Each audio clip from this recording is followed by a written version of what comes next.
when I do a consultation, the first question on my customer intake form is when you've had your last physical exam.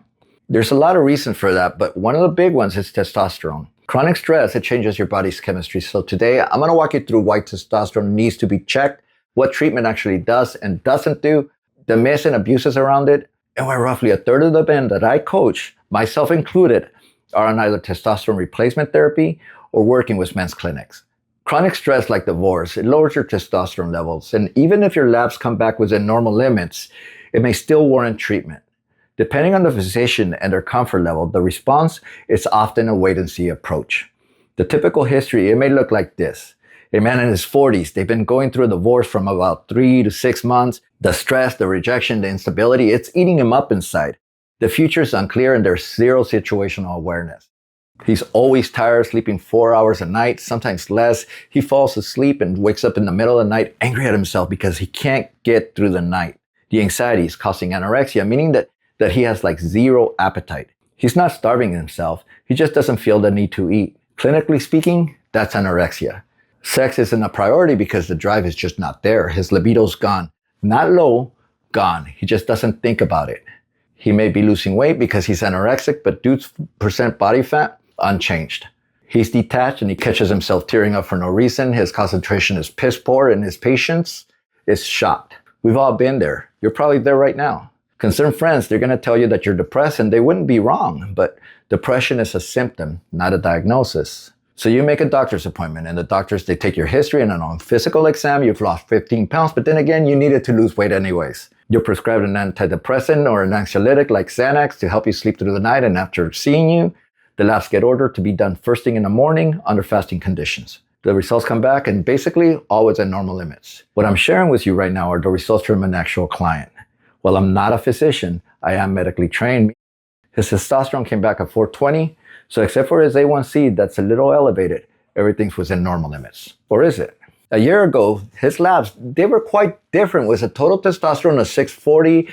That's now dropped by 35% to 420.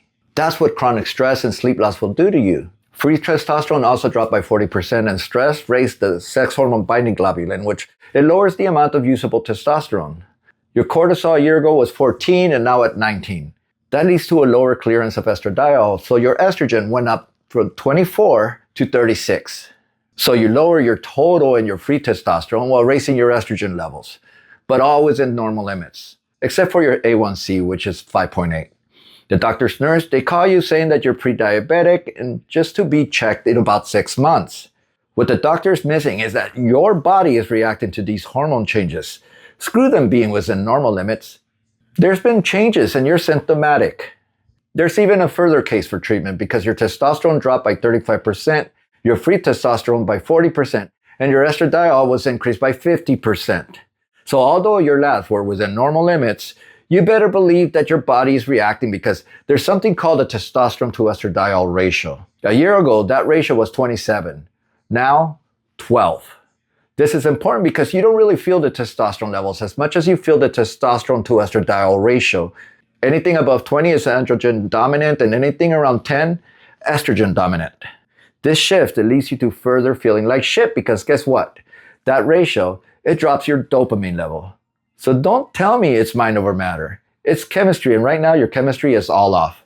So you talk to me and I say that maybe you should talk to your doctor for treatment. But here's the thing, that steroids, they come with a stigma and there are consequences to prescribing it because in the 1980s, anabolic steroids, they took on an almost mythical reputation. They gave you superhuman strength, godlike performance, but endless aggression. And when something went wrong, the explanation was simple: roid rage. And that story stuck. But in 1990, fear, it replaced nuance, and the narrative, it wasn't about medicine anymore. It was about control. So Congress passed the Anabolic Steroid Control Act of 1990, placing anabolic steroids, including testosterone, into Schedule 3 of the Controlled Substance Act. A political response driven by the DEA and media panic, completely slowing down the progress of men's health and medicine. The argument wasn't subtle.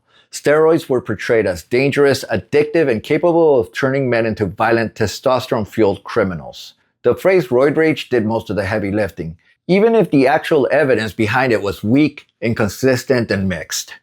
Against strong protests from the medical community regarding its legitimate therapeutic use, the law was passed. Testosterone wasn't banned, but it was flagged. Doctors weren't criminalized, but they were put on notice. Prescribing became something that they had to justify, document, and defend. And once testosterone became a controlled substance, the stigma, it followed it. If regulation didn't stop use, shame sure did. You didn't take testosterone, you took anabolic steroids. And that was all framed under cheating. Even today, decades later, testosterone is treated less like a hormone and more like a drug used to inject and turn men into superhuman violent criminals or cheaters. So you ask your doctor about testosterone treatment and they agree, but they say to wait 6 months after your next lab test, just to make sure. Now, there's a litany of reasons why the physician would wait to treat. Perhaps they feel reversing depression with antidepressant may help. Perhaps they're guideline driven and you're not below the guidelines. I don't know why they wouldn't prescribe it. Many reasons. But in this case, fortunately, my client, he had resources and he went to a men's health clinic and was given a prescription of testosterone cypionate and taught how to inject it. Twice a week, cheek to cheek. So what do you expect when you're starting testosterone treatment? Well, it's not a miracle drug, and no, you won't gain superhuman strength. You'll still have to work out to gain muscle, but you do recover faster. I'll start with the androgenic or male-enhancing effects first, and then I'll get into what happens if you dose it at higher doses or for anabolic reasons. Usually, the doctor's office will teach you how to self-inject so you could do it at home. You inject in the glute, and the drug peaks at around the second day. First few days, you may notice slight more energy increase, but it's not like a jolt of energy like you're taking caffeine. It's more like a constant level. You gain mental clarity and you just feel like you're in a better mood. But again, it's stable. Nothing dramatic, and a few won't even notice anything at all. By the end of the first months, the effects are mainly androgenic. Your mood stabilizes. You're able to concentrate better. Your tolerance to stress is raised. And a few of you, you'll sleep better and become more of a morning person. By the end of the month, you'll think, shit, every man should be taking this. And I agree, everyone that needs it should be taking it. And I've spoken to my 2 boys about testosterone, and I'd hate for them to use it and abuse it because if abused or used prematurely, well, let's just say that I've heard terrible things happen. By the end of the month, your libido is going to be improved, and a few of you will wake up with morning wood. I tell guys that when they start, that they have to exercise, that nothing's for free, and they should pay for this gift by taking advantage of it. Gentlemen, my name is Rene Garcia, and I'm a divorce and recovery coach for men. If you're going through a divorce, commit to taking this chapter of your life as serious as you would a heart attack. Like, subscribe, and let me know when your last physical exam was, and if you know your T-score. And schedule a consult, because if you haven't noticed, well, I'm not a doctor. I am medically trained, and I take a very clinical and scientific approach to your recovery. The link is in the comment section underneath. Now let's continue. I tell guys that when they start, that they have to exercise, that nothing's for free, and they should pay for this gift by taking advantage of it, to work out. Your doctor should be telling you the same thing, and even to keep a log so you can track your progress. It's just stupid not to. You're being given a gift, a lifeline. Take advantage of it by exercising. By your second month, you're going to feel a lot better, but only minimal muscle grows. Your exercise tolerance, it'll increase, you recover faster, protein synthesis start, but for the most part, the benefits, they're more neuromuscular efficiency rather than muscle hypertrophy. As for roid rage, it's all bullshit. If anything, you get less emotional volatility. You gain confidence, develop a can-do attitude, and you begin developing a structured morning routine. You basically begin to feel like yourself again, maybe even better. By the 3rd month of your training, that's when you begin to see the testosterone-induced muscle growth. Your gains, they become more obvious and people are going to notice. You won't look like a freak or anything, just in better shape, and you'll carry yourself differently. Your clothes begin to fit better, and if you eat right and do cardio as a secondary consequence, you lose fat. By the end of your 6 months, your mental agility and confidence is just there.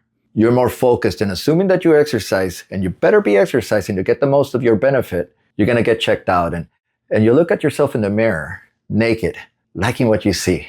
Yeah, it's like that. By the 6 months, you get another lab to make sure that you're near the upper physiologic level. Now, I wouldn't be a good coach if I didn't address testosterone's use strictly for anabolic benefits, so let's stop pretending that it doesn't exist. Different androgenic hormones, they have what's called an anabolic to androgenic ratio. The ratio describes how much a compound makes you muscular compared to how much it virilizes you.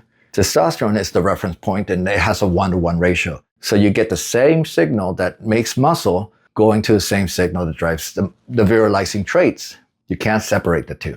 Now, if testosterone is 1:1, there are other compounds like decadurabolin that has a ratio of 3.5, meaning that it's 3.5 times more anabolic than it is androgenic relative to testosterone.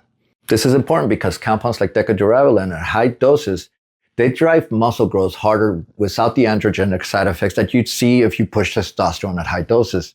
Things like hair loss, acne, or DHT-driven issues. Now on paper, that sounds like a win, but like I said earlier, everything has a price. Those compounds don't just reduce your androgenic side effects, they reduce your masculinity.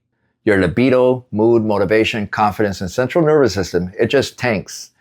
So while your muscles grow, your self-esteem drops. You're gonna feel miserable, emasculated, irritable, more emotional. Your sex drive, it'll drop. And erections are going to be unreliable, and hence the term decadick. You traded masculinity for muscle. So yes, the anabolic benefits are obvious, but the side effects are just too extreme because those side effects are actually core male functions. And when you suppress them long enough, you're going to lose yourself. I worked with a guy abusing Deca, ordering them online, and during a session, he was disproportionately more emotional than he needed to be. But what if you just take higher dose of testosterone?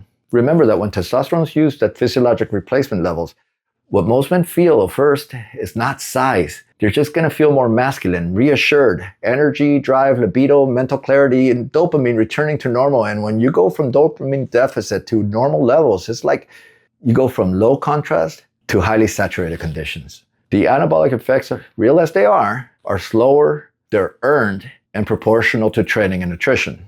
Where things go sideways is when testosterone stops being replacement and starts being abused. When levels are pushed far beyond human normal physiology, and the anabolic benefits, they dominate because the dose, it overwhelms regulation. That's the world bodybuilders live in. Different goal, different risk, different conversation. And that distinction matters because using testosterone to feel like yourself again is not the same thing as using it to chase an aesthetic outcome. One is about restoring function while the other is about enhancement. To get into that enhancement territory, you're talking about 2, 3, sometimes even 5 times what a physician would ever prescribe for TRT. Weekly doses so high that testosterone levels can exceed the upper detection limits of standard labs because those tests, they're designed to measure physiologic replacement ranges, not pharmacologic abuse. Blood pressure rises, hematocrit climbs, acne shows up, hairlines, it retreats, and gynecomastia appears. That's not therapy, that's abuse. What I'm talking about is the opposite. Staying within replacement ranges, often targeting higher levels of normal like 900, near 1,000, where men actually feel like themselves again. You're going through andropause. So why wait on your quality of life, your energy, your sleep, your focus, your motivation, your sense of well-being when the data and the treatments already exist? Waiting doesn't preserve you, it degrades you. The longer you delay, the more ground you lose. So I'll end this with the same question I ask every man on my intake form. When was your last physical?